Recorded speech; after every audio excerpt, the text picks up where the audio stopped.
David Adams here, the voice of the ring, and the following is a presentation of the Mancast Network podcast for the man in all of us. Hey guys, it's the Princess of Pro Wrestling, SoCal Val from Fight TV, and you're watching Opinion City on the Mancast Network, and I am a proud Opinion City girl.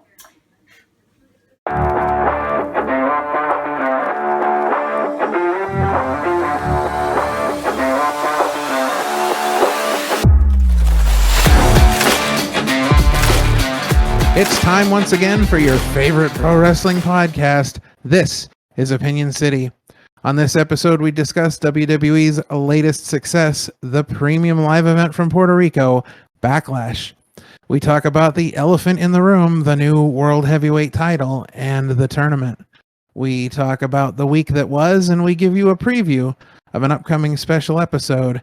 And in our featured topic, we give you our top 5 tag teams of all time, but wait for it, there's a twist.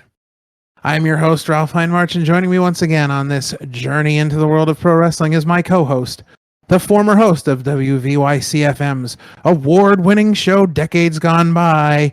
It's the one and only Parmesan Russell. What's going on, people?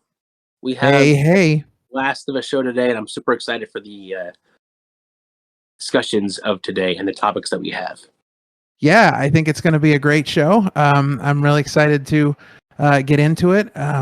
And as usual, before we get started, going to throw out a couple special thank yous.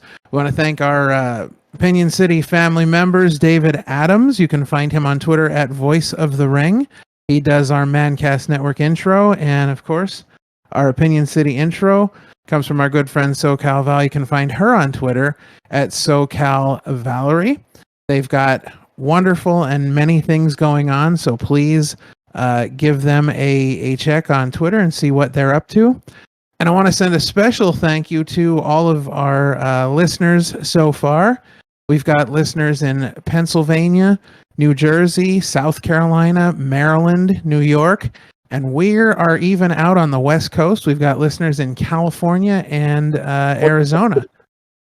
So we definitely want to send a special shout out to all of our listeners, and thank you guys for listening in. We appreciate it all. Yeah, we love doing this show, and we want to hear from you guys. Remember, we're on Twitter at Mancast Network, or you can email us, mancastnetwork@gmail.com. We want to hear from you guys. Anything you've got, ideas, suggestions for topics for our featured topic, and we want to hear what you guys think about the featured topics we've already done. So with that in mind, let's hop right in. It's been quite a week in the world of professional wrestling, all sort of starting off with our big show out of Puerto Rico on Saturday night, Backlash, which by all accounts has been a huge success with just about anybody that you talk to. Everybody loved the show. I think the big thing about the show is that, all the matches were great. The wrestling was fantastic, and it felt like a fun show. And that's something that I don't feel like, we've necessarily had in a long time, where we look at a show and we just think, man, that was just a fun watch. Yeah, I'll be honest, I wasn't expecting it to be like over the top, but like between the matches they had, the fans, the reaction was visceral. Like, they were loud for every single match, and they would not let up. I don't think there was a moment of silence in that entire show. They were just loud. It was incredible. I mean, MVP of the night, Bad Bunny. That match with Damian easily Priest was such a roller coaster of emotions and people, and it was just such a good match. Oh, it was. And we brought it up last week when we were talking about the preview. And I noticed that some people in the wrestling world were also talking about it this week. But a tremendous amount of credit goes to Damian Priest for that match. And just thinking about where he's at as far as how he's being looked at by WWE, to be put in there with a man who, I mean, this guy has 47 million followers on Amazon Music alone. This is like the biggest music star in the world. This guy's incredible. And to go in the ring and possibly, throw it all away with a chance injury. I mean, they're going to put you in there with somebody that they trust, somebody that they respect. And so WWE has to be very high on Damian Priest to put him in this match. But yeah, it was just fun from beginning to end. The interferences were expected, but I don't think we expected the level we were going to get. We got Carlito? Like, Carlito was back? That I freaked out when I heard his music hit. I did not want to admit that. I didn't want to, it didn't seem real. Yeah, it was very exciting. And I got to say, I mean, Carlito looked like he could step in the ring tomorrow and not miss a beat. I mean, that guy is jacked. He looks great. He came back for 2 nights back in 2021, right after COVID hit. And then he was gone again. They need to bring him back, even if it's for the LWO. Just have them join them. Have them be the new big group. Just keep adding people. Don't be NWO, but don't add 20, but add maybe 2 or more. Have some be there every once in a while, like Savio Vega. That would be kind of cool to me if Savio Vega would come out every once in a while as a honorary member of the LWO. How he did it on Backlash. Yeah, sign me up.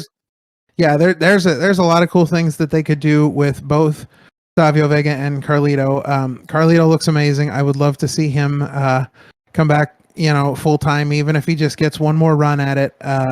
He looked phenomenal, and the interference did not detract from the match whatsoever. It absolutely added to it. I didn't, a lot of times you watch these, street fights or no holds barred or whatever, and the interference almost seems like a hindrance, like it's bringing the match down, oh, we didn't really need that, but not in this match. It was perfect. It was well timed.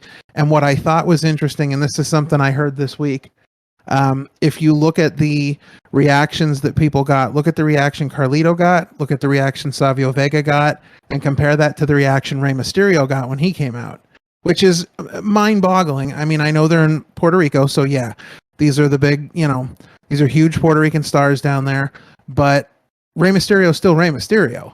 And these guys' ovations just overshadowed him like you wouldn't believe. So that was kind of cool. But overall, the show was great. I am a little disappointed that Zelina Vega didn't win. This has been a topic of conversation over the entire week in the wrestling world, just that what they could have done, even just having her hold it for a week and drop it again, it would have been a huge moment. But it was nice to see the moment that they did give her with her family at ringside, the entrance, the whole 9 yards. If Bad Bunny was the MVP of the show, I would say she was a very, very close second, 1.89, because even his went entrance wild for her. His entrance felt like a Stone Cold level entrance. As soon as his new music hit, everyone started to sing the theme song. They knew the lyrics because it's a song that he had from 2017. The whole roof blew off as soon as the first note of that song hit. They all went crazy. That felt like a Stone Cold level WrestleMania caliber entrance, and that was just so cool to see in Puerto Rico. That was just amazing. Yeah, absolutely. You could tell from the very first note of his song that the crowd just exploded. I mean, that easily could have main evented the show, and I feel like people were just waiting all night for him to come out. They were just on the edge of their seats. And even Booker T mentioned it on his podcast. He even said he thought that should have been the closer of the show. Yeah, great. If it was how it ended, that would have been the perfect ending to the show. Yeah, and again, we talked about during our preview last week. They really didn't rock the boat at all. They really didn't change anything. Everything was still pretty much status quo after the event. No titles changed hands. It wasn't like we weren't making any major moves. But I gotta say, I hope that they go back to Puerto Rico, because that crowd was just insane from the opening moment till the very end. You and I were talking during the show, and I remember that first match, and when Io Sky came out, and I mean, we're not even a minute into the match, and the crowd is chanting her name, and they're booing Bianca. I'm like, that was the moment that you knew this was going to be a rowdy crowd that was going to make the show. Or as WWE likes to call them, the Bizarro World. You know how sometimes they go somewhere and they're like, "Oh, we're in Bizarro World." They're cheering the wrong guys. Like, that's always funny because back when I used to watch Raw every week with some other people, we used to call the Monday Night Raws where the hard cam was on the other side of the ring. We used to call those Bizarro World shows. Like, we'd call it Bizarro Raw because the hard cam was on the wrong side. So you were like, it was a little confusing at first. You're like, wait a minute, something's not right here. And then you figure it out and you're like, oh, it's just Bizarro Raw. But it definitely was. And I almost thought that might be the theme for the night, is that they were just gonna, cheer the heels and boo the faces. But it did not turn out that way. But the crowd was phenomenal. And I think overall, I think people are really starting to see just how good Io Sky is, and I hope WWE runs with that.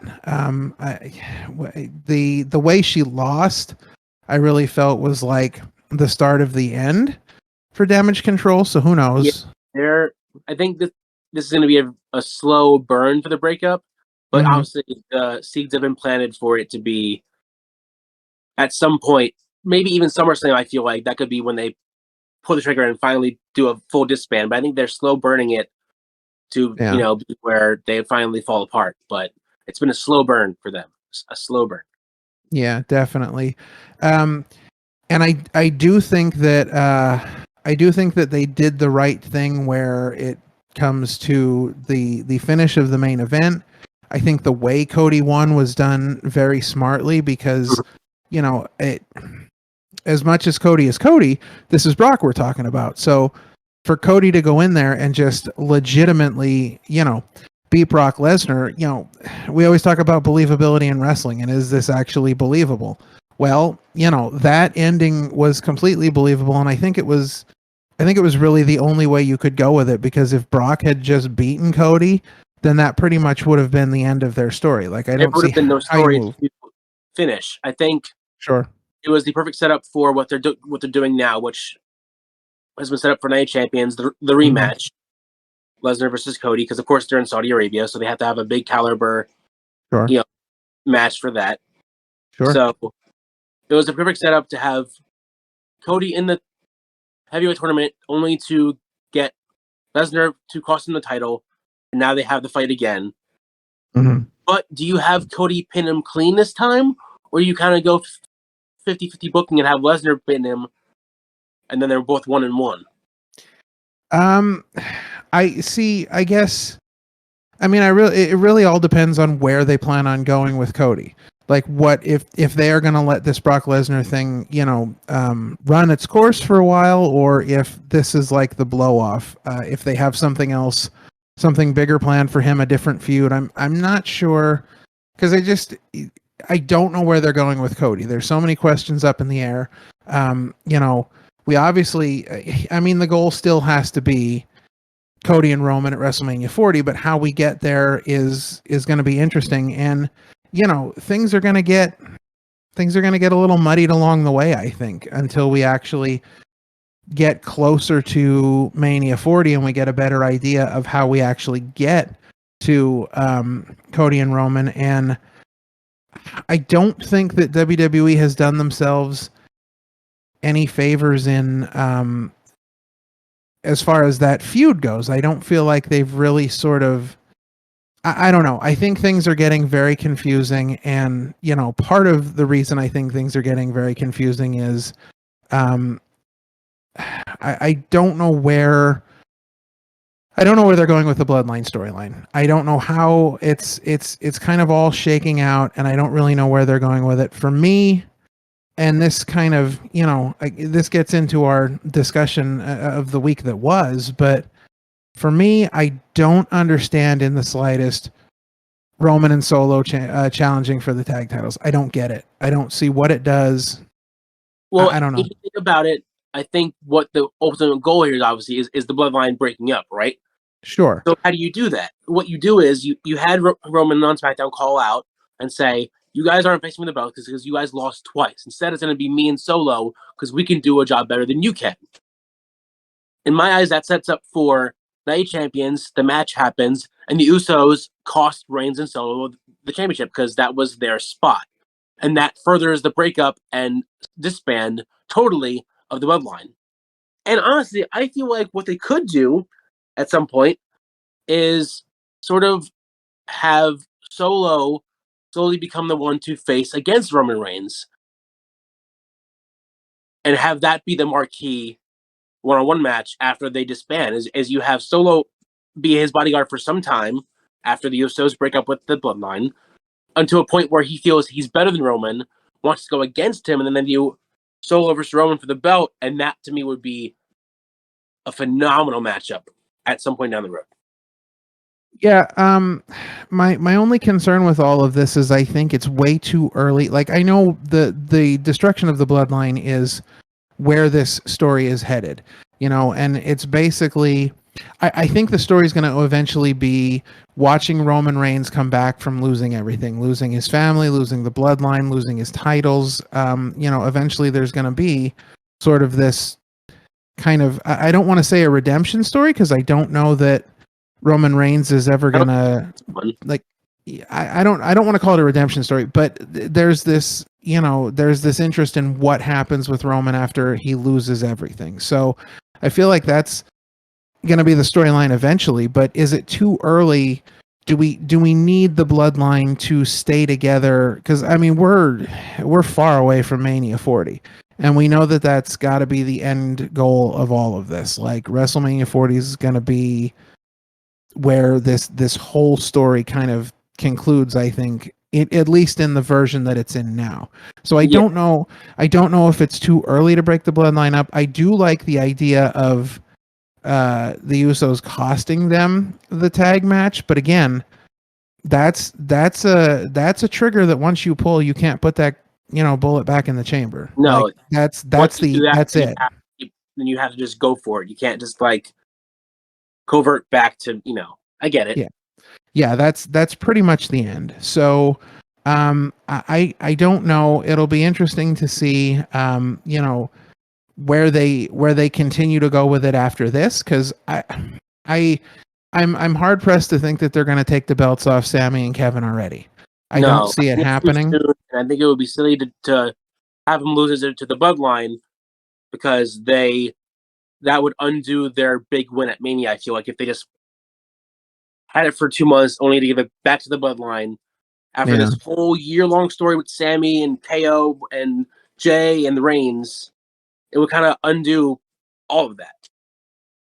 Yeah, I absolutely agree. And I think that the interesting thing about it is going to be to see where they go with Sami and Kevin after this. Is this going to be the end of Sami and Kevin's sort of involvement with the bloodline for now? Are they going to move on to other feuds? Is something going to happen? I mean, who knows? Maybe somebody else who wants to challenge Sami and Kevin is going to come out and cost Roman and Solo the match. Who knows? There's a lot of possibilities because again, we're looking at a set of tag champs that can go to either show.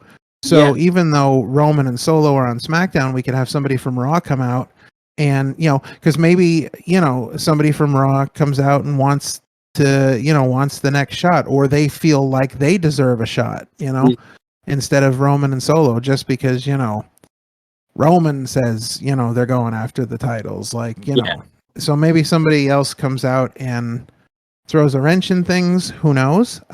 It's always possible, but it'll just be interesting to see where Sami and Kevin go after this. If this is going to be the end of their bloodline involvement for now, because I think eventually it's gonna be a story down the line. You've got to have the Usos getting their shot again at the belts, because I think if you're building towards WrestleMania 40 and you want you want something big at WrestleMania 40, you're already planning Cody and Roman, but I think, planning a long storyline to get Kevin and Sammy back in the ring with the Usos, especially if, when we finally do break up the bloodline, if the Usos kind of go, the babyface route, people start, they finally, have had enough of, the treatment from Roman and, oh, you lost the belts and this and that, they finally break off, are people going to start cheering them? And I think that'd be really interesting to see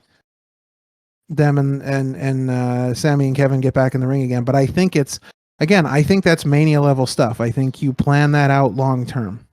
But then for Mania 40, would you have it switch roles and have Sammy and Owens be the heels and the Usos be the faces?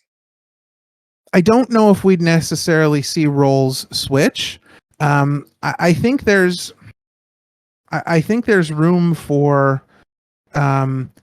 everybody to sort of peacefully coexist as baby faces. However, you could always have Sammy and Kevin, switch roles at Mania, because I feel like, again, and this is my hot take, this is my secret of the bloodline storyline, I still think it's all about Jay and Sammy. I think it's all going to fall on that. And I think that, Sammy could get a little heelish at Mania and, maybe do some things that aren't, necessarily the baby face thing to do. And it could involve Jay, he could, the behind the ref's back, give him the low blow or whatever it is. Because I still think we got to get back to this whole Sammy and Jay thing. I think there's enough there that, if you look at the bloodline, just below the surface, you've always had this sort of Sammy and Jay thing where, Jay was the one that believed in Sammy, Jay was the one that stood up for Sammy, and then Jay felt the ultimate betrayal when Sammy finally turned on Roman. And I don't think we've ever had a real resolve of that yet. So I think that's going to be where it's going to lead going forward. But that's what I would do. I would build it long term towards Mania to have the big rematch. Do that then instead of have another tag team match, because we don't want another thing where it's the same main events, the same two nights. I would say build up to have it be Sammy versus Jay, and have that be the ultimate bookend. Sure. To the storyline is you have them face off one-on-one, grand stage of them all. It doesn't even have to be for a belt. It could be just for who's the better person, and I'll show you why, either why you believed in me or why you didn't, but I'm going to show you who I am, and let's just finish this in the ring. No more talking, no more, backstage talks. Let's just finish it in the ring. You and me, one-on-one. I definitely don't think that could be, if you're doing Cody and Roman, that's obviously going to be the night 2 main event. I don't think that could be a night 1 main event, but I definitely think that could be like a strong sort of undercard match for night 2. Like that could almost be like, the co-main event of night 2. Like I think that would be, because they could build that well enough that, because people are going to have real emotional investment in that. So I think that they could really build that to a big Mania match. So who knows? Again, we don't write the storylines, so who knows what they're going to do? But that could be really something else. So what else did we have this week that I know you were excited to get into some stuff from this week? The World Heavyweight Championship tournament. It's over and gone. It happened on Raw and SmackDown. We're going to have the main event, a Night of Champions, one from Raw, one from SmackDown. In my mind, there was already a story built up around the tournament, and they squandered it. I feel like the last 3 episodes, we keep mentioning missed opportunities, and once again, I feel WWE had a chance to finish Edge's story with the World Heavyweight title, have him win it, and then right off in the sunset when he loses it and retire. Instead, he lost the first round and now it's going to AJ Styles, which I totally get why they're doing AJ Styles, because he just came back from injury. You can't have him lose as soon as he comes back. I get it. But this story was already written as soon as they announced the belt in my eyes. They could have given it to Edge, have him do one last run, and then retire. How he wanted to retire. Let him finish the story the way he wanted to finish his story. But that's not going to happen now. So I'm just a little bit bitter. A little bit bitter. Yeah, I completely understand. I would say that for me, I definitely feel like the World Heavyweight Tournament is just a story of missed opportunities. I think that most people, and again, at first we didn't know that there was going to be SmackDown superstars involved. So for me, I think that was a mess to begin with. But it doesn't surprise me, because we're at a point now where we have a SmackDown Women's Champion on Raw, a Raw Women's Champion on SmackDown, NXT Women's Champions on the main roster, where they have said outright that they are going to defend the titles on all three shows, which makes no sense. No sense whatsoever. You have a supposed undisputed WWE heavyweight champion, world champion, who can only defend his belts on SmackDown, but you have NXT women's tag team champions who can go wherever they want. That's a whole nother story. But yeah, it's that level of just confusion that doesn't surprise me with anything they've done about this World Heavyweight Title tournament. So for me, number one, the fact that they had SmackDown stars in a tournament for a Raw title just blows my mind. That made no sense to me from the very beginning. But then I think, again, we didn't know that at first. So I think when they announced this new title, to me, it seems like everybody's first thought was, everybody thought they're going to give it to Cody. Because, the ultimate consolation prize to not getting the title at Mania. I also think that there was a large majority of people who thought Seth Rollins right off the bat, because, again, Seth Rollins is this. That's you? Yeah. As soon as they announced it, I was like, it's either going to Edge or Rollins. That's it. Those are my two picks. And of course, the Edge one, to me, had more heart to it, because it had a whole 10-year storyline built behind it that they could have backed. But it makes more sense if they just give it to Rollins, because Rollins already is a Raw guy. There's no point in giving the Styles to just have him draft to Raw. You already have a Raw guy in Rollins. Have Rollins bid it, and then go back to Raw with this new shiny new belt. Yeah, see, for me, it doesn't matter what happens, because I had Baron Corbin or Otis in the finals, and Otis was going to win this. So for me, the whole thing's ruined. No, I'm kidding. Listen. I still think this was the perfect time to split the Street Profits and give it to Montez Ford. But that's just me. That's how I would have done it. But so for me, I don't know. Seth Rollins was a given, I think. I don't think that. They went through the matches on Raw, and even though Seth Rollins and Finn Balor had a great match, the clean pin, great match, but for me, it just felt like a foregone conclusion. I honestly, going into Monday Night Raw, it didn't matter who they announced. It didn't matter who was in the tournament, didn't matter who was in what matches.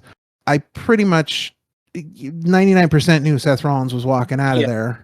In the finals. It was kind of a no-brainer that you knew it was going to be Rollins. I will say, though, I loved the nod to their match for the Universal title during their match on Raw. I love that they just nodded. They just kept going back to that match, even though it was like 6 years ago now. They still threw nods into that match, and that was cool that they kept that continuity between so many years ago and now with Balor versus Rollins again. I think that's just cool that they keep some long story nods down the line.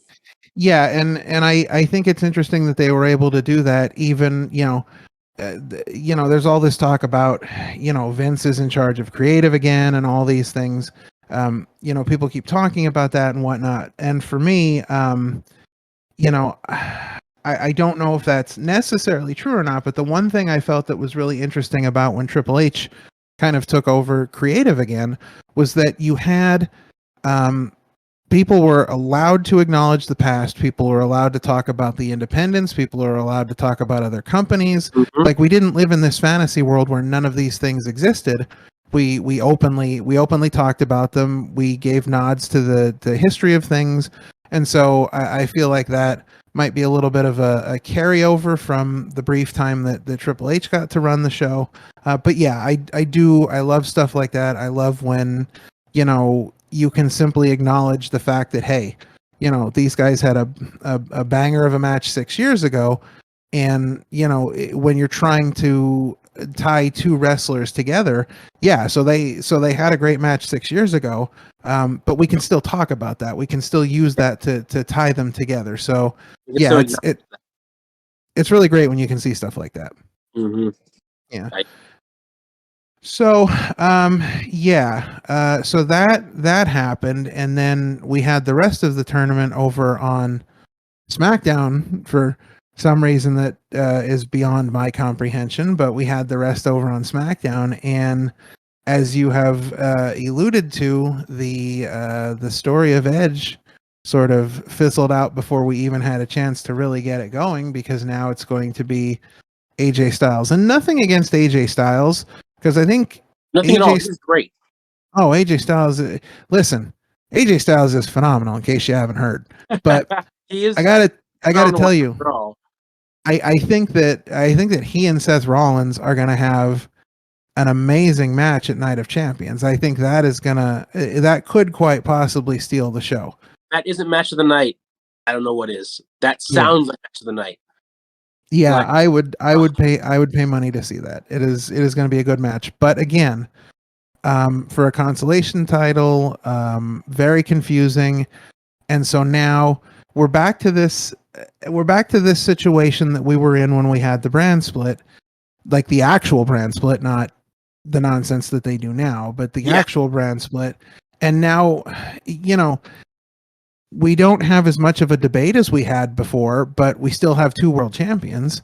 And I mean, you can't honestly tell me that anybody that wins that title, anybody at all, doesn't matter who it is, they're going to be looked at as the secondary champion to Roman Reigns, because they're putting so much time and effort into this Roman Reigns 1,000 days, and they're constantly mentioning his name with Backlund and Bruno and Hogan and Pedro Morales.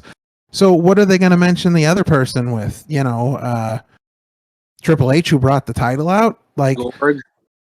Yeah, I mean, seriously, we don't. Well, that's the thing too. We don't know if there's any sort of. We don't know if this ties into any other title lineage of belts or whatever. I mean, because in essence, this is really a brand new belt, so there should be no history involved in it. But I don't know. Is because I feel like they are tying it in with the old big gold belt. It's just their version of the big gold belt. But time will tell. I feel like at Night of Champions, they'll have a whole like promo package of like this belt and what it means and why it's so important that these two have this match. And I feel like they're going to tie it into the gold belt. Well, it's interesting. If you haven't seen it yet, and this is for all the listeners out there as well, if you haven't seen it yet, there's a really interesting video that WWE posted on their socials, and it's on WWE.com. But it's about the design of the new belt, and they talk about all these different elements in the design of the new belt, where you have the two lions, which are the McMahon family crest, and then you have 60 diamonds on this thing to represent 60 champions. And so there's this great sort of lineage within the design of the belt. So who knows? They may be tying it in. That may be exactly what they're doing, just kind of tying it in with the old big gold belt. But for me, I mean, I don't think there's anything they could do to make me feel like this champion was not just a secondary champion to Roman Reigns, because they came right out and said it during the very first introduction of the belt. That Roman Reigns does not defend his belt that much, and nobody's been able to beat him. So here's a new title, because you can't have his. But that's still my point. They could have easily just broken off the belts. they could have had some storyline where they separate the belts. Roman Reigns can keep the blue one, keep the Universal product because that was the belt that he won first, and then just separate the other belt to Raw. They could have found some way to split. Yeah. Well, here's so many opportunities to do that. I feel like in the story of the Bloodline, and they just didn't do it. Well, here's what I think is interesting, because I mean, everybody treats this as, yes, it's okay. So yes, we acknowledge that it's 2 belts. We acknowledge that now there's a 3rd belt, so there's 3 heavyweight championship belts. But everybody treats this as one title just because Roman defends it as one title. Yeah. But honestly, it's still the SmackDown World Championship and the Raw World Championship. He won both of them, and he's just holding both of them. So just because he defends them as one belt, there's no reason that he could not defend them as 2 belts, and there's no reason that WWE could not have made him, defend them as 2 belts. So yeah, there's easily ways they could have split them, but again, I think I have this grand image, and I feel like there's been a lot of talk about just have Roman Reigns win the World Heavyweight title. And so it got me thinking, and I thought, if I were WWE, what I would do right now, and who knows, this is not such a strange idea in my head now. I thought it was kind of strange to begin with when I first thought of it, but it's not so strange now seeing that Roman Reigns is going after the tag titles. In my mind, I thought they should have had Roman Reigns be like the conqueror of worlds and just go through and start beating people for titles to the point where he had so many titles that he'd have to be wearing 1 or 2 around his waist, 1 on each shoulder. Heyman would have 2 around his waist, 1 on each shoulder. It'd take him, 3 minutes. It'd take him 3 minutes to hand all the belts to Roman during their entrance so that Roman could try and hold up like 7 or 8 belts. He should win everything. The 24/7 title. I mean, he should literally win everything. The Intercontinental title, the US. He should just start going through, taking people out, collecting belts, so that by the time he goes to Mania, he legit holds everything. And when Cody beats him, he beats him for literally every belt in the company. I don't know. It's crazy, but it's not that crazy, because if you recall back when Impact was TNA, they did that. They did Kurt Angle versus Samoa Joe, and it was for basically all the belts. Well, yeah. So there is precedence for it. Yeah.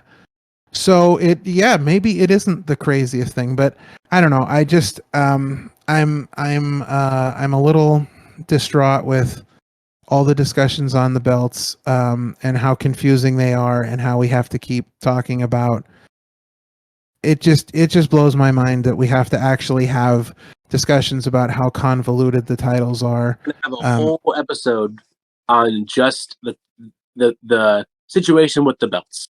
Yes, and that There's is not much to unfold on and like talk about, because there's just so much confusion. Yeah. So when we get to the end of the episode today, we are going to discuss some upcoming episodes that we have that we want to let everybody know about. So just keep this conversation in mind as we get towards the end of the episode. But yeah, it's a crazy situation. Things have been very crazy in the world of wrestling this week. We've got AEW stuff going on. We've got a big announcement coming up. Yep, big announcement, and that big heel turn on AEW this week. We had Don Callis, that carny piece of I can't say it on the show. I won't say it, but turned on Kenny Omega. Yeah, and went to the BCC side. If that's what they're doing, if they're going to have him join the BCC or not, that's up for debate. But the big deal was he turned on his best friend of, as he said, many, many years. And cost him the cage match that closed out the show.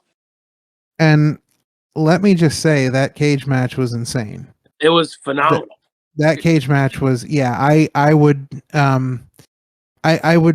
not necessarily call it match of the year, but I could call it most enjoyable match of the year. I'd put it in that contendership because it was just great from beginning to end. And the Don Callis stuff was very surprising. There's one thing AEW has been good at since the beginning of their story is stories. At least the ones that they build to, they are great stories from start to finish. Sometimes they miss, I'll admit, but for the most part, they hit it. Every note, every beat. They just follow it along and they just do it. Well, it's amazing to me when you look at what AEW has been able to do storyline wise in the short few years they've been around. 4 years. Only 4 years. And you look at I think this tells you everything you need to know. Every story that they've done with MJF so far has just been an absolute home run from beginning to end. Oh, good. There's almost nothing that he's done that I have not enjoyed. Him and Jericho singing is a especially favorite moment of mine. That's now to me a classic. Just that moment sang together. It's just so good. I think I literally watch that YouTube video at least once a week because it's just it's so amazing to me. Because first off, I've been watching MJF since the Indies, and who knew he could sing? Who knew he could keep up with Jericho? Yep. We're getting off on a bit of a tangent here, but the storyline telling in AEW has been good. Like you said, they have had a few misses here and there, but generally their storytelling is really good. And I think for a long time, I think that's where they tried to set themselves apart. They already had the indie vibe, the indie feel. They were built on indie wrestlers as their foundation. And I think that's one part of what they had, but really setting themselves apart as far as the storytelling goes, it takes you back to, a lot of the stuff that you would watch on the indies. It gives you, Ring of Honor vibes, PWG vibes, where you have this just amazing storytelling that's almost as good as the matches you're watching. So it's just incredible. I think what's crazy is that, and what's so cool about AEW is that I think unlike other promotions in the past, they just continue the story. Like you look at Malachi Black, what happened to Aleister Black? The guy's eye gouged out, right? He just carried that over into AEW, and they literally they mention this. They don't mention the company, but they mention the story. Yeah. So I like that they cross over companies and they continue their story wherever they came from. They just continue their story from beat to beat, rather than acting as if they didn't exist beforehand. No, they existed, and this was their story. This is just their story going forward. Sure, and I feel like AEW gets things that other companies, and not just WWE, but other companies in general, don't seem to get. Like, for example, you can look no further than Chris Jericho as the best example of them understanding the wrestling world. You look at Chris Jericho, and yes, Chris Jericho made some changes in WWE over his career. But if you look at Chris Jericho, I feel like Chris Jericho was in one very specific box in WWE. Now he got to move around into the different corners inside that box, but he was still in that one box. When Jericho went to Japan, everything changed. He reinvented himself in a way that I don't think anybody saw coming, but it was brilliant and it worked great. And when he went to AEW, he was like this sort of legendary foundational pillar of AEW. I feel like in the very beginning, he was, really, I think his veteran leadership was instrumental in a lot of things, but they let him be Jericho. They let him do what he does best, and look at the results they've gotten. I mean, the groups that he's been in so far, it's just amazing everything he does. And I literally enjoy watching Chris Jericho, not just wrestling, but promos, backstage stuff. I enjoy him almost more than I enjoy anybody else in wrestling. Facts. He's just that good. So, and AEW gave him the opportunity to just run with it, which I think is amazing that they, had that faith in him, but they also saw the results. They knew what he had done elsewhere. They knew what he had done in Japan, and they let him go with it. So, heading into this sort of, the Wembley show and all that stuff going on, I think the Wembley show is going to be amazing. I think it is going to be a can't miss show. They haven't even announced anything yet, with the exception of, confirming, as you said earlier to me, confirming that Will Ospreay is going to be there. But other than that, they haven't announced a single match, and I think it's gonna. I still think it's going to be a can't miss show. I think that's the best part, is that they are going to be. They're going to be able to say that they sold out or almost sold out venue without mentioning a single match. Mm-hmm. And then they can start announcing the matches and then build up the hype for it. But to have a almost sold out show without mentioning a single match, yeah, to me, in a fairly new company, is crazy. Yeah, this is I mean, they are taking what they did with they're taking what happened with All In the first time and just expanding it by leaps and bounds.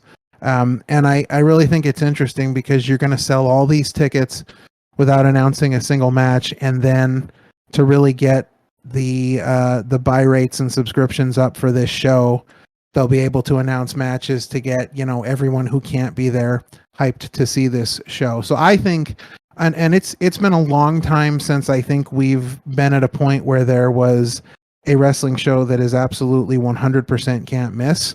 I mean, WrestleMania is always WrestleMania, Of course. but it's got 39, 40 years behind it. So you're always going to watch WrestleMania, because that's just, it is what it is. That's never going to change. But that doesn't necessarily mean that the shows are can't miss. Yeah. And we are on the precipice here of having a show within our lifetimes that is literally cannot miss. If you are not there live or watching somewhere, you cannot be a wrestling fan. I do not see how, because you have to see it. Yeah. You in your gut, you have to be watching it, and if you're not, you are feeling that regret. I feel like we're going to end up having a whole show just on All In. Oh, absolutely. There's going to be so much to cover. There's going to be so much to talk about. And even after the show, there's going to be so much to talk about. So, yeah, that's really exciting. It's just knowing that is coming is extremely exciting for me. I think that's going to be, you talk about shows that change the game, and I was listening to an interview last week on Busted Open. They had a gentleman by the name of Keith Elliott Greenberg, and he's a wrestling historian, and he writes books about wrestling, and he's currently writing a book about WrestleMania 3 and how that single show basically changed the face of wrestling. And I feel like once the Wembley Stadium show is over, people are going to be looking at that in the same vein. I think it's gonna change the game. I'm excited for professional wrestling in general, because I think that's going to be a big step forward for professional wrestling in general, not just AEW. Yeah, I absolutely agree. It's just such a time to be a wrestling fan right now over any other time. It's just right now. If you're a wrestling fan, it's just, you're here. We're here. Mm-hmm. There's so many good things going on. It's very exciting. So it's been quite a week. Looking forward to a lot of things coming up, a lot of stuff coming out of this week. So again, this week really, between the Premium Live event and what we saw during the week, it's really kind of helping set up for where we're going and what's going to be happening in the very recent future. So, like you said, a great time to be a wrestling fan, and so much content out there.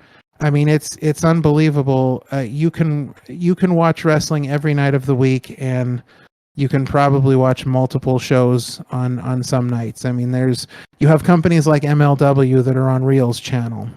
You've got. I know that. Good to know. Yeah, MLW is on Reels. Good to know. And they're doing some great stuff as well. So definitely check them out. You can get all the information online. MLW is all over socials. They've got a great website, so you can check out all the information online. But there's just, and the fact that we have the internet and the resources that are out there for indie companies to get their promotions out there. I mean, if you can find an indie company that you're a fan of, you can most definitely find them online somewhere and watch their stuff online, because everybody's doing it now, and that's so amazing. Because I mean, I still remember the tape trader days. I'm that old.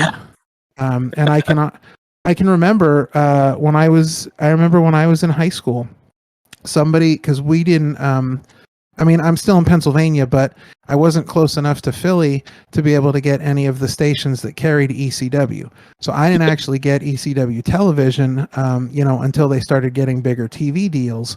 But when they had their very first pay-per-view, I remember somebody got a copy of it on VHS after the show, and we traded that around. Everybody got a turn to take it home and watch it, and then you hand it off to the next person so that everybody could get to see it. And now we don't have to do that at all, which is great. Being able to just find a company and know that you can get online and check them out. And there's content out there for every type of wrestling fan, whatever kind of wrestling you're into, be it, lucha libre, hard style, whatever, hardcore matches, death matches, whatever you're into, there is wrestling out there for you. And it's just, like you said, never been a better time to be a fan. So very exciting stuff going on. Indeed. Speaking of exciting stuff, shall we get into our main event? Oh, I'm ready. It's time. This is our featured topic for the week, and we are going to be discussing the our picks for the top 5 tag teams of all time, our top 5. And the interesting thing about this, and this was not my idea. This was suggested to me during the process by Sean. He came up with this, where he decided to take it in a little different way than we normally do. And so I was like, well, that's brilliant. I'm going to do the exact same thing. So why don't you let everybody know exactly how you made your picks this week? My twist is I chose one team from each company, each big company, as my top 5, rather than just having a 5 for one business. We have one for each one. So I chose one from WCW, one for WWE, one for AEW, one for Ring of Honor, and one that's kind of just everywhere. Awesome. So, I love it.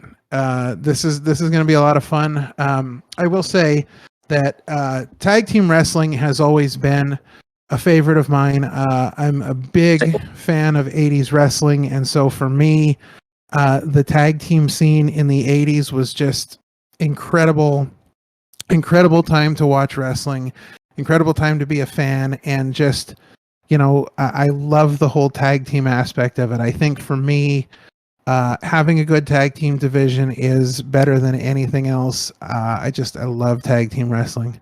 It's just more fun. It's just to see 2 people work in tandem just so perfectly. It's just really cool to see that in tag team wrestling to me. It certainly is. All right, so why don't you start us off with your first pick? All right, we're venturing into WCW territory, and there's only really one team that really comes to mind. I mean, multiple teams, but really one to me that comes to mind, and that's, of course, the Harlem Heat, the 10-time WCW Tag Team Champions, Booker T and his real-life brother, Stevie Ray. They dominated WCW before, there was ever really big tag teams. I mean, you had tag teams of the 80s, whatever, but the 90s were dominated by Booker T and Stevie Ray. Absolutely.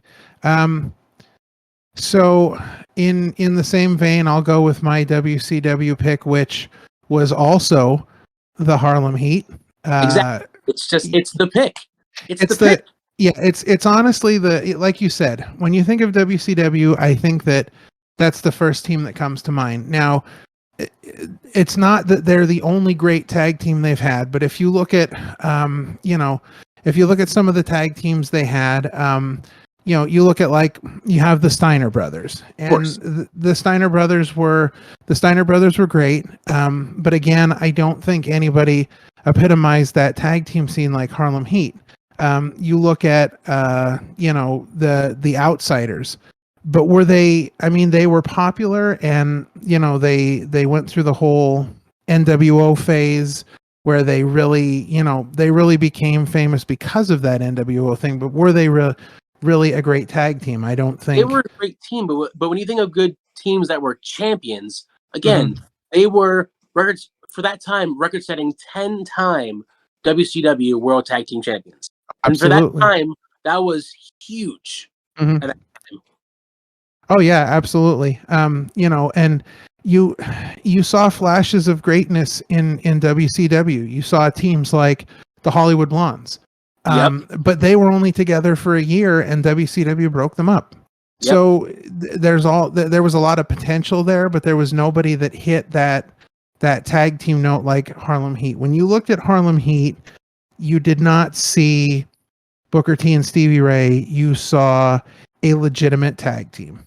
For me, that's them as one unit, because they were one unit.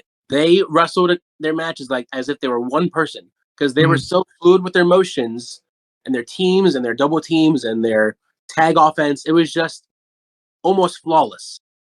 Yeah, and to me, that's the measure of that's what separates the good tag teams from the great tag teams, is that singular unit mentality that just you're a team above everything else. And I'm also hard pressed to pick a team that did not have Sister Sherry as their managers at one point. Yeah. So she was phenomenal, and I think that was a great pairing. But yeah, if you look at WCW tag teams, honestly, that's the one that jumps to mind every single time. So I think that they're a fantastic pick. Yeah, they were legendary for WCW, if you will. And then obviously you had Booker T, which was the five-time, WCW World Champion. Sure. Branched off of being the tag team with Stevie Ray. Like, that's what launched the platform for Booker T's rise to single stardom. Yeah, absolutely. And I mean, that's why they're in the Hall of Fame, because there are other tag teams like the Steiner brothers that are in the Hall of Fame as well. But I just, again, if you were hard pressed to ask any wrestling fan to name WCW tag teams, Harlem Heat is always going to be up there. So yeah, I think they're definitely the number one pick for WCW. All right, so what have you got next? All right, I'm switching to WWE now, and this one is just personal for me, because I think if you think about tag teams that shouldn't have been a tag team but were great anyway, you think of like the Rock and Sock Connection. They weren't meant to be like a team, but they brought together. They were unconventional for the time, but they made a really good team. Flash forward to 2016 when they had their big draft. Who did they draft on Raw? They had Cesaro and Sheamus. They had that great seven matches back to back to back. And then Foley said, "Why don't you guys become a team?" And they're like, "No, this is silly. We can't do this. I hate him." They became what is now known as The Bar. And I loved The Bar. They were such a fun tag team, 2-time tag team champions. Their gimmick, their entrance, it was just so much fun for them. And I think they were just such a fun tag team for that time period. And they were just all around great. Yeah. They adapted to that rock and sock mindset, but they just took it and ran with it. And just became probably, in my eyes, one of my favorite tag teams and best tag teams of that era. Yeah, the thing about them is, and I always had a little bit of trepidation watching them, because I always felt like I was watching something that I knew was never going to last. I knew that they were never going to be long term. That was the sad part. Yeah, that was the sad part about it, because you were watching such greatness. So we talked about this idea of a team and their singular unit mindset, and how that kind of separates good teams from great teams. And I feel like there are times in wrestling where you see two guys who are singularly amazing talents. They are talents that, again, I feel like the word we use is a generational talent, because you could live an entire generation and still not see somebody as good as these guys are. Fundamentally sound, technical, and all these different things that they are by themselves, and then to come together and create something new where they're now showing you how great it is to be for them to form this singular unit, and how well they do it despite the fact that they have always been these great singular talents on their own. You can't overlook that fact. That's huge. Let me rephrase. They were actually 5-time tag team champions, 4-time Raw, 1-time SmackDown. So they did have a decent run as a team. Yeah. That's a great pick, because the bar was, as you said, such a fun tag team to watch, whether they were good guys, whether they were bad guys. You just enjoyed that team because they embodied that whole idea of what we believe tag team wrestling should be. The look, the mixing of the entrances and the mixing of the entrance themes to create something brand new. Loved their entrance. I thought their entrance was so cool, so different. Like, you had the Cesaro walkout entrance. He tears off the suit, and then they're both back to back with their arms stretched out, and the camera pans around them. It's just it was just a cool, visual. It was very innovative at the time. We'd never really seen anything like that, but you're right. It is this striking visual, and just the two of them wearing the kilts and the matching jackets, and the whole thing was just a great presentation. And you really legitimately believe these guys could, were invested in this tag team even more than they were invested in themselves. Yeah, which is crazy, because literally just before they formed, they had a best of 7, and it was a great best of 7, because again, you had two singular great wrestlers, one-on-one, and then afterwards, that's when Foley was like, "Hey, why don't you guys become a team?" And then they moved to SmackDown, and they just ran roughshod on the tag team division, and just like I said, they were just a fun and great team that I felt like obviously was short-lived, but their run was memorable. Oh, absolutely. So, for my WWE pick, I went in a different direction completely. And for me, I feel like WWE was the hardest one to pick out of all of these, because if you look at tag teams, you look at good tag teams, you look at great tag teams, then you think about legendary tag teams. And WWE is at a point where I feel like they've got a number of tag teams that we can indeed call legendary. And you look at, for me, now again, I had mentioned earlier that I was a big fan of 80s wrestling, big fan of tag team wrestling.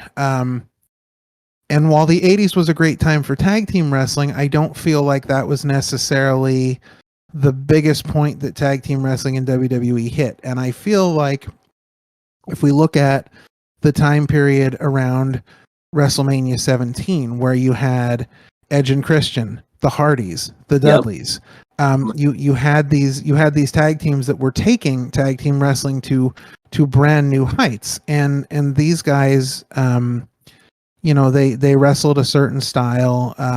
They did certain things in the ring that, especially like the Hardys, a lot of the high flying stuff. The Dudleys have their hardcore background and all these things. But when I look at tag teams, and when I have to pick one tag team from WWE, I have to look at someone that I feel changed the face of tag team wrestling in WWE.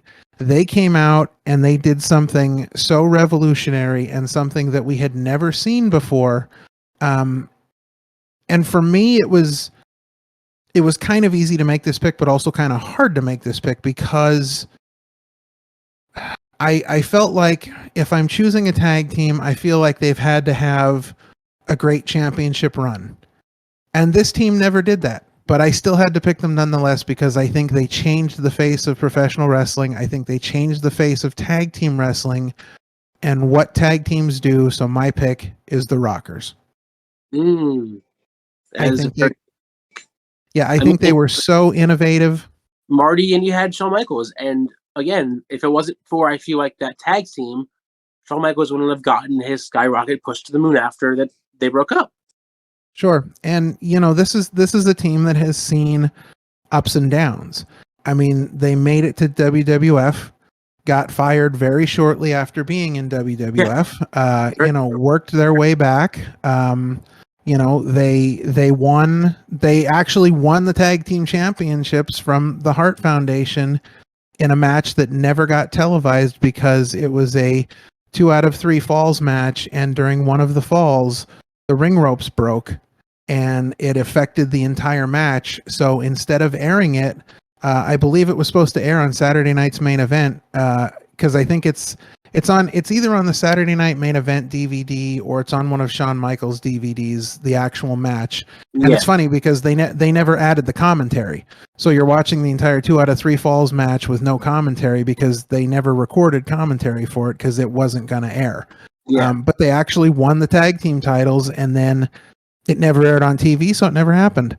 So it's off the books. Yeah, exactly. So for me, I feel like the Rockers came in and they had a tag team style that we had never seen before. Because up until that point, again, you were dealing with the very sort of formulaic matches. And I want to say that a lot of tag teams at that time were wrestling what I like to call a very demolition style of wrestling. Yeah. You had just the very sort of beat down style of wrestling. You did see a little bit of variety from that, where you had teams like the Hart Foundation, where you had one guy who was, the monster powerhouse and the other guy was a very technical wrestler, but you just didn't have, the high flying stuff that you saw with the Rockers. And I think they started a change and a movement in WWE where, after that point, there was simply no going back. There was only moving forward. And I don't think that we would have seen the success of teams like the Hardy Boys had we not had the Rockers. No, because you wouldn't have had that more technical, high-flying style that the Rockers sort of brought to the table when they were back as a tag team.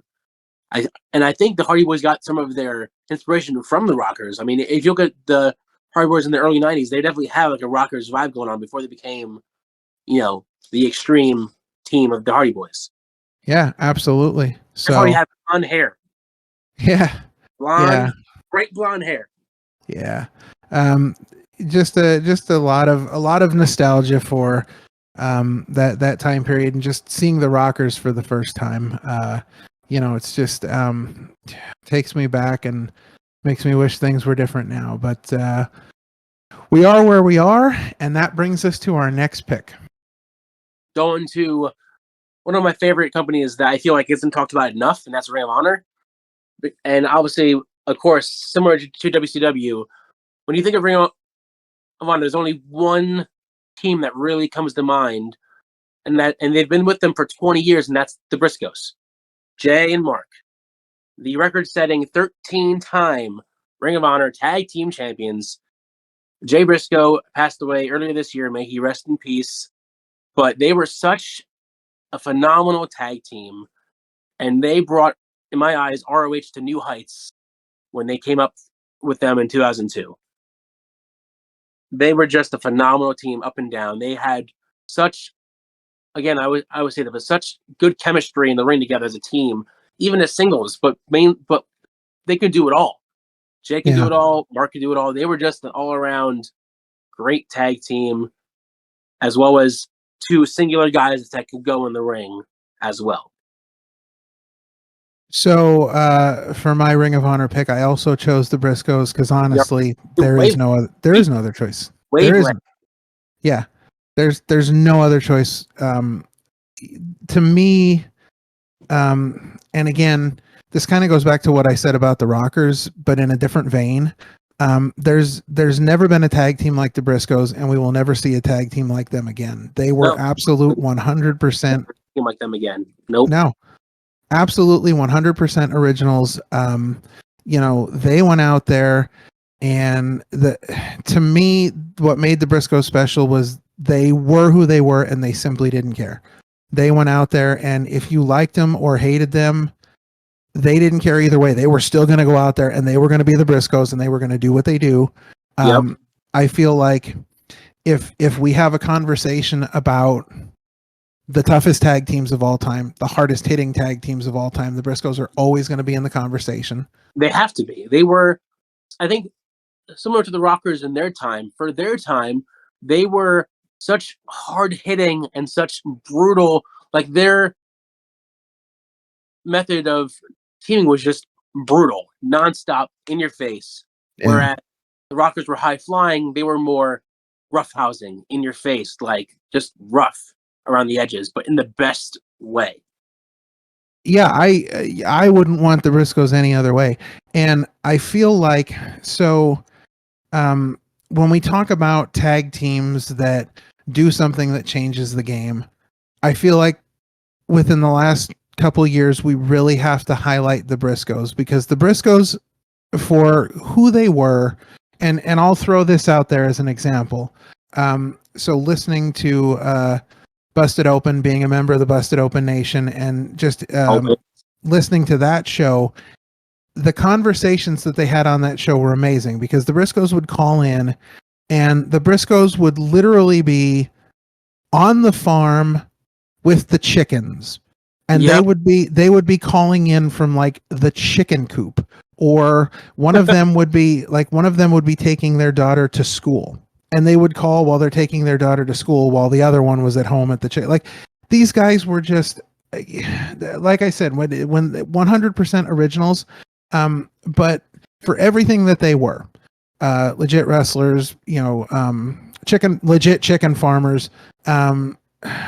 Bubba Ray, it was Tommy Dreamer told a story one time about he was on a show with the Briscoes, and after the show was over, he left the show and he was driving home, and he saw the Briscoes outside a 7-Eleven, and he thought maybe they needed a ride, so he stopped and he's like, "Hey, everything okay, guys? You need a ride?" And they're like, "Yeah, we're just hanging out with the fans after the show." Like they were legit just standing outside a 7-Eleven hanging out with fans after the show. Like that's incredible. So for everything that they were, people don't, I think, realize how absolutely brilliant when it came to the wrestling world these two guys were. And when I say that, you have to look at their feud with FTR that A, almost never happened. But B, happened because of their hard work with FTR to make it happen. And you have to look at everything that they did on Twitter. Yeah, the Briscoes understood this feud just by doing what they do best, but doing it on Twitter. That way they can spark interest, because that was the whole goal, right? Was to spark interest. And if people will be interested, maybe the match will happen. And interest was immediate. As soon as people saw, like, oh my God, this would be such a good match. FTR versus the Briscoes. Oh man. Their matches that they had were just so good. I mean, the double dog collar match was easily match of the year. Absolutely. Easily. So 100%. Good.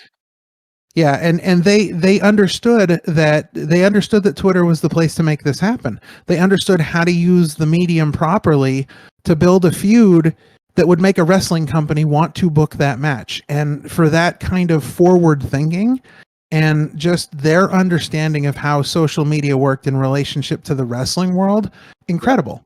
So, I mean, I think the Briscoes will be a tag team that in the history of professional wrestling, they will have transcended any one company that they've worked with, and they will just be looked at as a great tag team. And again, Ring of Honor mainstays, you cannot legitimately, think about or talk about Ring of Honor without bringing up the Briscoes name.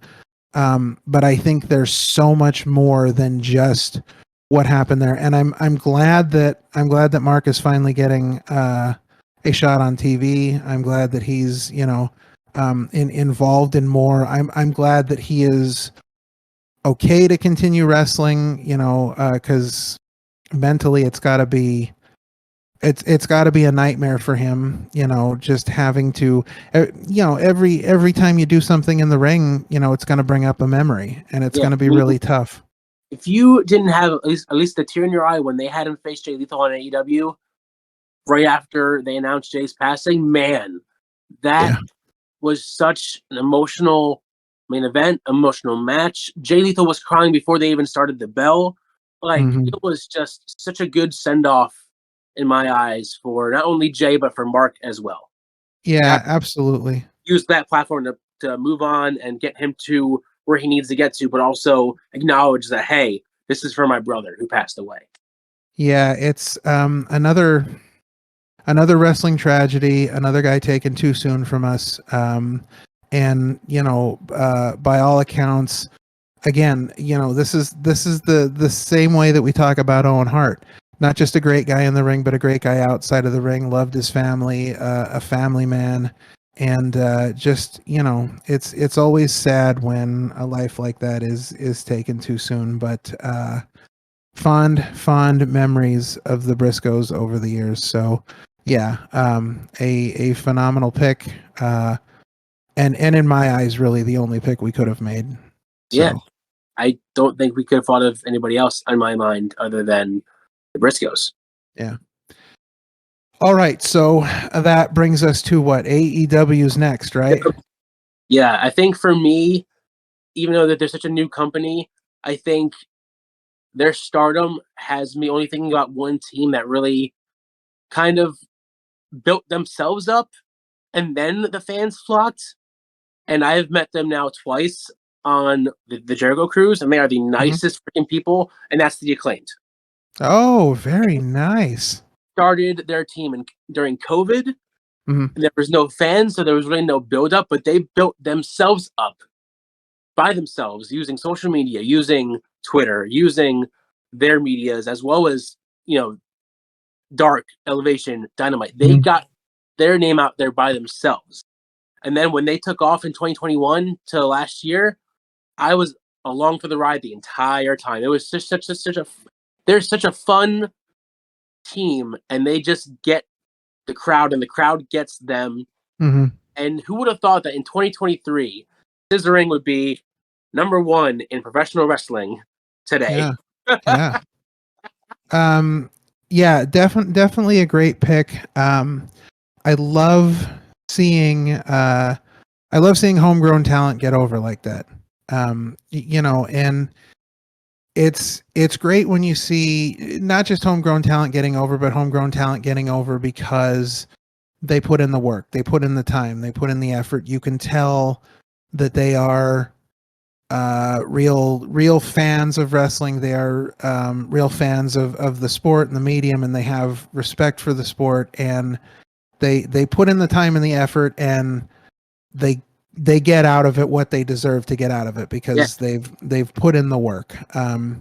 I think that's always a great sign for a tag team that they're going to have a future, and they're going to be a tag team that we remember and talk about fondly when we bring up AEW, because they've really they've really become something, again, over a short period of time, really kind of become something big.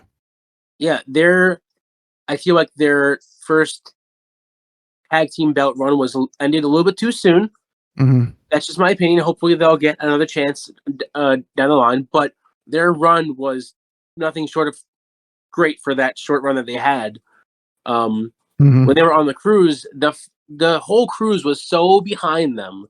Like, it's crazy to me that as soon as we came back from the cruise that Wednesday, they dropped the belts to the Guns.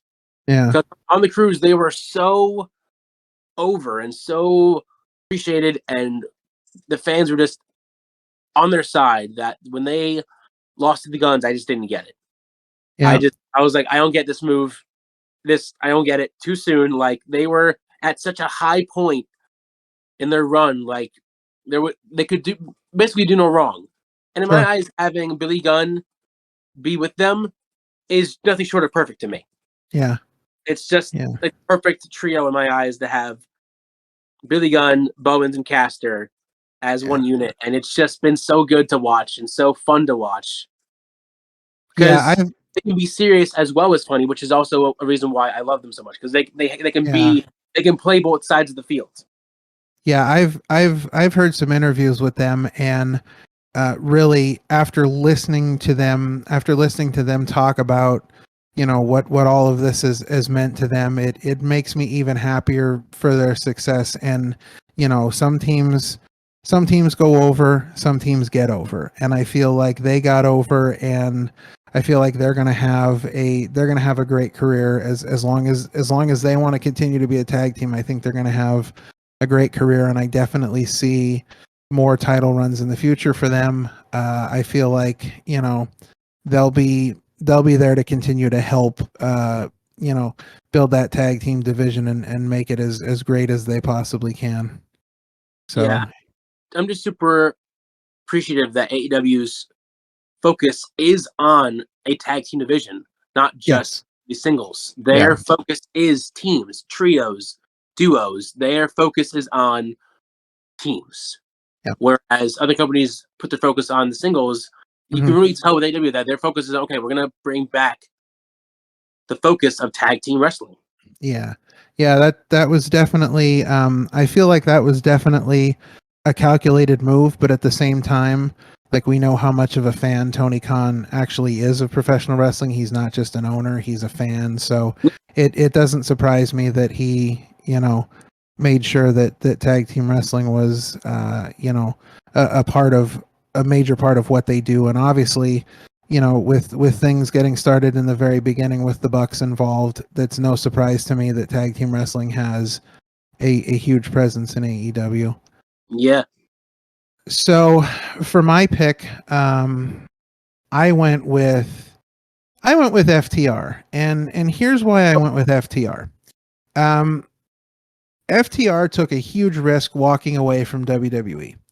They knew that WWE didn't understand what they were trying to do, didn't appreciate what they were trying to do.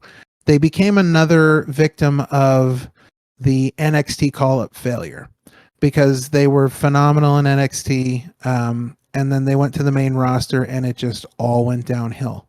So they walked away, and I feel like once they left WWE, where they landed was going to be where they really kind of built themselves and really cemented their legacy.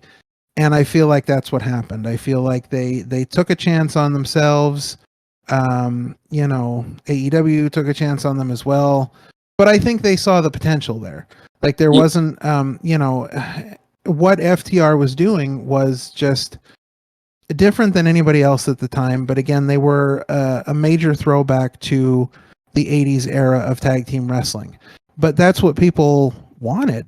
People were so excited to see that, because it was such a change from what we were seeing in WWE. They were like this, just this complete opposite of what we were seeing. And so they really needed a place where they could take off. They really needed a place where they could be themselves and just show people, hey, we don't need fancy gear, we don't need fancy merchandise, we don't need this, we don't need the spotlight on us. We just need to go in the ring and do what we do, and you'll see why we're such a great tag team. So for me, I feel like they really were able to kind of cement who they are there, and I think it's worked out great for them. And so for me, and I don't pick FTR over other tag teams. I feel like AEW's got a great number of tag teams, and I mean, you pick the Acclaim, and that's a great pick. And I see, again, it's a tough choice because they've got great tag teams. They've got, because you're at such a young age in the company, but you've got great tag teams there. So I feel like, you know, there could have been a number of picks for this one, but yeah, I dig what FTR has been able to do. Yeah, just to kind of piggyback off you, that was my sort of everywhere pick. The last one is FTR, because Yeah. if you look at their AW run, yeah, it's been great, but they're anywhere they went, they were great. New Japan, AAA, WWE, even though it seemed like towards the end it was a failure, but they were 2-time Raw Tag Team Champions, 1-time SmackDown Tag Team Champions, 2-time NXT Tag Team Champions. They were the first WWE Tag Team Triple Crown winners, which nobody else can say that. FTR or the Revival can say that. They were at one point triple tag team champions between 3 different companies in 1 year. I think overall they're just a great tag team anywhere you send them. Yeah, they're just a good unit. Always have been. I think always will be going forward. And I think they have enough of a reputation where they could be legendary as their own tag team. Yeah, They could be. I think they're definitely first ballot Hall of Famers at some point in their career. Yeah, I agree with. Stretch of their history is just belt after belt after belt, and just their story. Yes, it got their sort of success story in AEW, but I think even in WWE they did have a success story muddled in there with their sort of bad tapering of how they exited the company. Absolutely. Yeah. So my pick for sort of around the world, and I've got to say this first. I got to throw out an honorable mention because I honestly had a tough time picking this one because I pulled it down to 2 teams, and I really had a hard time distinguishing between the 2. So my honorable mention goes to the Dudley Boys, who are the most successful championship tag team pretty much of all time. What's that? So they are the legendary tag team. Yes. So they get an honorable mention because honestly, I mean, what they've been able to do, the career that they've had, just, you know, being ECW legends to their time in WWE and just traveling the world, their time in TNA. I mean, they have been successful wherever they've gone. You know, a great tag team. However, they are not the tag team I picked. And I mean that literally. They are a great tag team, but they are not the Road Warriors. Yes. So for me, if we look at what the Rockers did for tag team wrestling, the Road Warriors did it in a different way. I mean, the look, just the music, the presentation, everything that they did. I mean, these were legitimately guys that would give people nightmares. I mean, they came out like, you know, you went to a show and you're working the show and you look at the sheet in the back and you're across the column from the Road Warriors, you think about going home. You're like, I don't know if the pay is worth it. Yeah, no, because guys, they literally won championships in almost every promotion they were ever in. Yeah. You know, I look at the Dudleys and the Road Warriors in the same vein because they're teams that have literally traveled the world and just been successful everywhere. And while I give the Dudley Boys all the credit in the world, the Dudley Boys are not the Road Warriors. The Road Warriors were something special. The Road Warriors were just on a different level than any other tag team. Again, you'll never see anything like it. I mean, to the point where, you know, WWE built their own version of the Road Warriors in Demolition because they couldn't get the Road Warriors. I was going to mention, honorary mention, we're not counting the one with Heidenreich, are we? No, that's no. Listen. The minute he started, the minute he started with Michael Cole, I was done. Like Heidenreich no longer exists to me. But no, and you see even their reemergence as, you know, like they had the Legion of Doom, but then when they came back at WrestleMania as LOD 2000 with Sunny, there's not a person alive that can tell you they didn't pop for that, because that was incredible to see them again. But they are this legendary tag team, and there are not a whole lot of tag teams that we can sit here and say this is legitimately a legendary tag team, and probably nobody will argue that fact. These guys have done it all everywhere. They have influenced wrestling and tag team wrestling in a way that I don't think anybody else has. And I gotta say, like, in the history of WWE, Demolition might be my favorite tag team ever. But Demolition was the WWE's version of the Road Warriors, and we never got the true feud we should have had between Demolition and the Legion of Doom. They had like one match to have. That would have been a great feud, but we just didn't get it. Another missed opportunity. Yeah, but for me the Road Warriors are it. So some great lists there, some great tag teams. We agreed on a lot.